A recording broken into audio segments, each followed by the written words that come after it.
So I got the idea to call a place Strip City. Yeah, it's a great name. And I went to two partners that owned the jazz club that I was booking most of the acts in. Because I didn't know anything about running a nightclub. I figured they did. They were my age. They were young guys. And they put in a third each, and I had a third. I borrowed $5,000 from my dad, so I could open a strip place. And my mother could lie about their vocation of the strippers. But made money from the first day. It was a profitable business. It must have seated 200, 250 people. And we bought it out of an auction. Wow. Or they auctioned it, and some guy bought it to sell it. Yeah. So, and drinks were 75 cents a piece.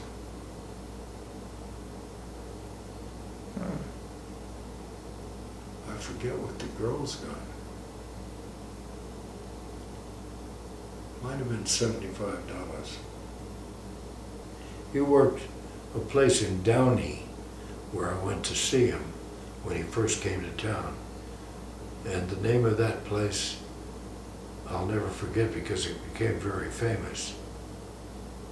It was called the Cup and Saucer. The Cup and Saucer? It's the name of a pottery place. Yeah.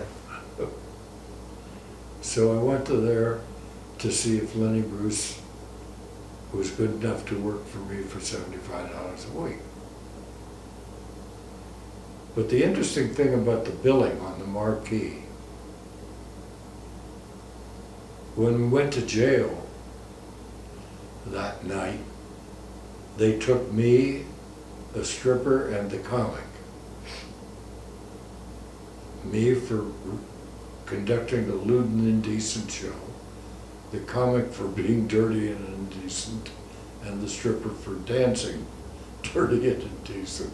None of these people had done anything. Yeah. We were just going to get busted that night, no matter what we did, because they had it all set up. Yeah. They came and they watched and decided that at 10:03 they were going to go in and arrest the comic, whoever the stripper was who was on, and one of the owners. I got lucky.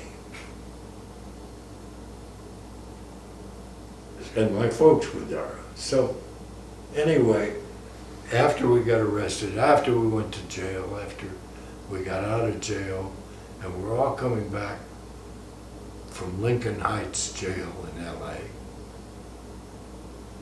and we come back to the hotel to get our cars and go home. By now it's maybe 4 or 5 o'clock in the morning. And as we get to the club at 4 or 5 in the morning, and the comic looks at me and he says, "I told you I didn't want my name on the marquee." That was a comic named of Jerry Moore, who had a deep gangster voice like B.S. Pulley. I sold Strip City and Jazz City and went to the Crescendo with Gene Norman. And the Crescendo was a very classy club on the Strip where we played a lot of good acts, including Lenny. I took Lenny out of a burlesque joint, put him on the Strip with a 6-month contract to open all my shows. That's when he started to get popular. And he played in San Francisco. He played at Ames 440 Club.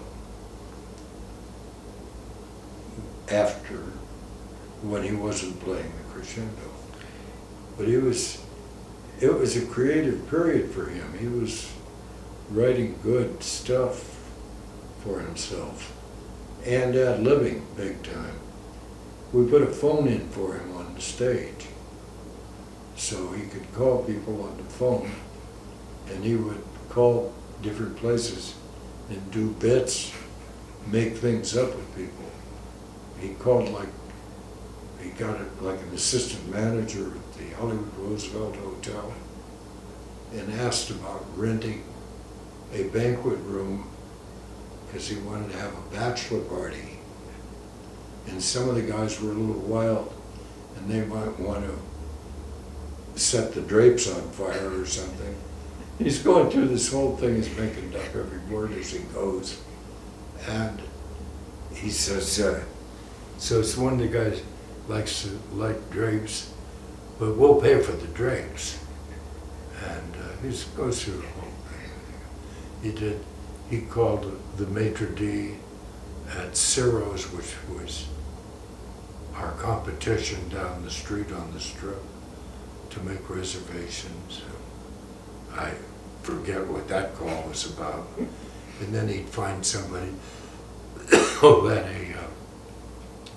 a babysitter at the house, and he'd call the babysitter and ask if he could come over and fool around or whatever. That was just to put a phone in and ad-lib. That was what he did. And he'd call car lots and go into absolute brilliant nonsense. That's great. With whoever he got on the other end of the phone. But that's when he was, before he got hooked on drugs. And when he got hooked on drugs, he became absolutely useless. He couldn't be funny. He became an attorney in his own mind. And so he was discussing his legal problems, and he wasn't funny. He was not funny at all. So he became many people. His mother brought Dustin Hoffman to meet me when he was going to do the movie. So we spent about an hour together, and he asked me if I thought it was a good part for him. He said, it's a wonderful part because there were two totally different people. The Lenny Bruce I met, who was my friend, and the Lenny Bruce who wound up as a drug addict, an unfunny drug addict, who offered me, when I was going broke at my last club, the Avant-Garde, he offered to come to work for me for exactly the same price he'd asked me the week before. And I said, Lenny, people are calling to come to work for me for nothing, so I can stay open. And you're giving me the opportunity that you gave me a week or two ago to come to work for the same price. Thank you. You're very helpful. Dustin Hoffman's a wonderful actor. Thought he did a good job. And he had Bob Fosse directing the movie. That didn't hurt. Yeah. And it turned out that another very good friend of mine was a producer. Oh yeah? David Picker produced the movie. I told him, I said, David, if I'm going to be a technical advisor for Dustin Hoffman, you owe me. Yeah. He said, you'll come to the premiere with me. I said, thank you. Did you go to the premiere? No. Neither did I. Did David call? No, he didn't. But he was a good friend. And a good producer. He produced a lot of good movies. Yeah. He was the head of United Artists when I met him. And I had Ruth Olay that I was managing on his label. So I A&R'd a record date for her in Chicago to make a record for him. But he turned out to be a good friend and a wonderful guy. I guess he's still living. I don't think he's producing movies anymore. But then I'm not doing Broadway shows anymore. or French shows, or strippers. But one thing I learned, I don't go to topless nightclubs. I had enough of that.